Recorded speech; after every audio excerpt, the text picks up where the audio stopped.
Unbelievable first half of the season for the Sydney Swans, the only team without variable form into the break and the dominant team in the comp at the moment with a long way to go. The Sydney Swans coach John Longmire has been kind enough to join us on Footy Classified. And John, we welcome you in. And Caroline, you've got the first question. G'day, John. Is there a Victorian bias in the AFL? Geez, Caro, straight into it.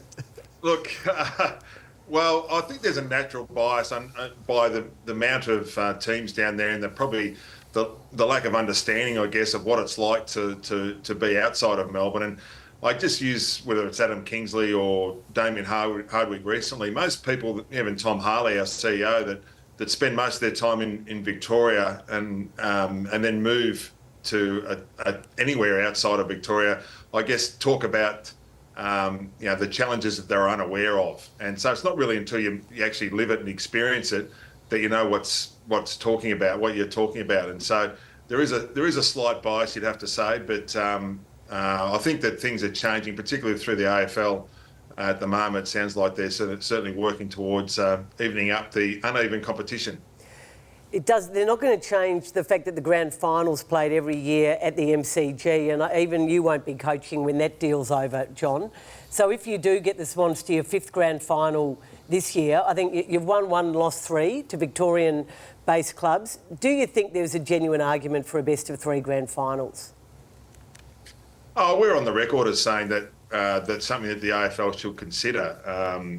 I think that if you look at it, if you step back a bit, if the grand final last year was in Brisbane, how would we have felt like that? I mean, I'm sure there would have been an outcry from Victorian-based supporters, but if you're looking at equalisation in the true sense of the word, it's hard to argue with. But as far as grand finals being best of three, so it'd put a fair bit of strain on the players. There's no doubt about that. You'd have to look at it as part of a wider discussion, and that may be reducing the season and doing things like wildcard rounds and different things that you might be able to do to add up for the money that would be lost if you were going to reduce the season. But I think that we should be open-minded enough to explore the possibilities.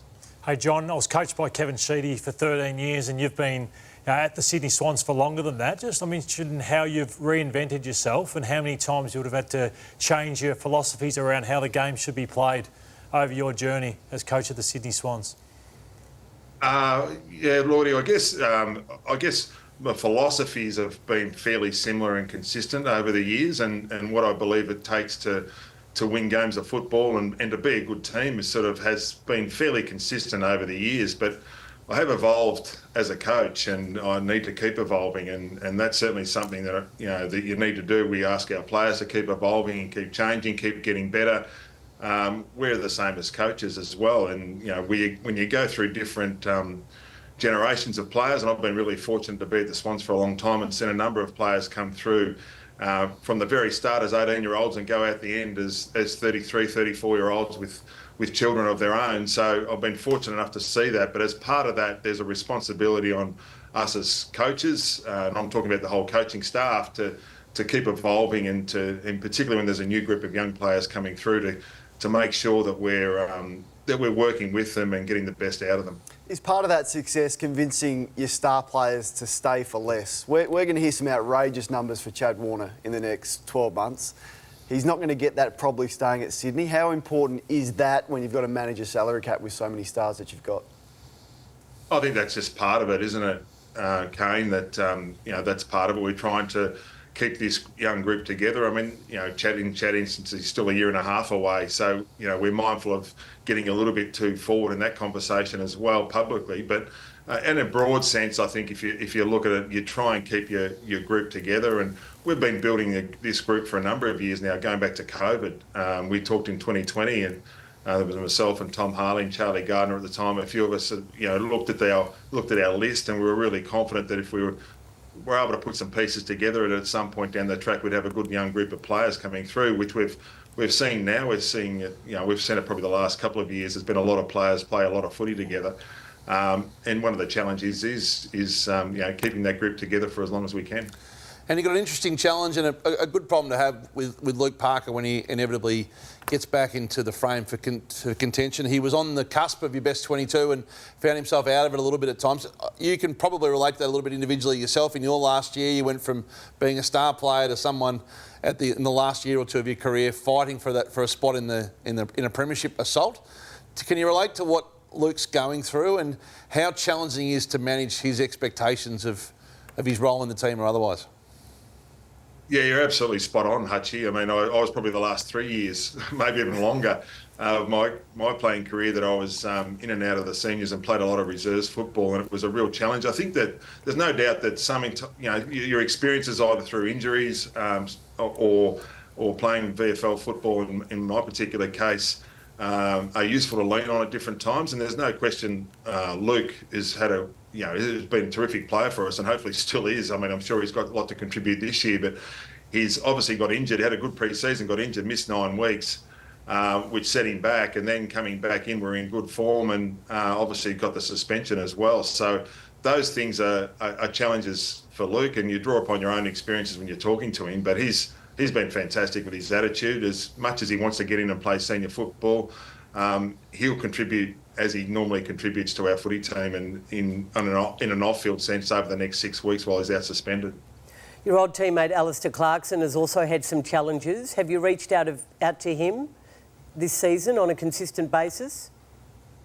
Not on a consistent basis, Caro. I think of the last conversation I had with him was probably early in the season, so I haven't spoken to him for a few weeks. It's a fine balance, isn't it, when the season starts getting into the groove, trying to make sure that we're doing everything we can up here, as well as supporting the people that have known him for a long time as well. That it's obviously a challenging time. And these things happen. It's obviously he's got a few things going on which would be difficult for him to manage. You've got a red-hot ball-hunting midfield. It's in peak form. You would have had a chance to look at the weekend at what looks a different style of game. It feels a little bit from the outside that the holding the ball is going to be more prevalent and the ball winner is going to have to adapt a little bit. Do you think that your mids, it poses a real challenge for? And have you thought about how you have to coach this a little bit differently after what you watched on the weekend? Yeah, it's really interesting, isn't it? It's a fairly significant change to be brought in halfway through a season, and we're mindful of what we saw on the weekend. We're certainly watching it as a coaching group and very attentive to what was going on. And I think there's not a lot of time we can have to adjust to it. So really, the players have a responsibility, and us certainly as coaches too, to try and learn on the run in a pretty short space of time. So how it impacts across the competition, we're yet to see. We had a good indication on the weekend, the stoppages go up and more free kicks paid. How that impacts the game going forward, hopefully we're fairly rounded in our game and we can adjust, and regardless of what the change is and how it impacts us, that we're able to move forward and continue to be a competitive team. John, today at the Giants, Sam Taylor signed a 7-year contract extension. He had a really nasty concussion already this year. Now, God forbid he's okay for the remainder of that 7 years, but should clubs bear the risk when they sign a player long term if something happens again in that space? Yeah, it's really interesting, isn't it, Kane?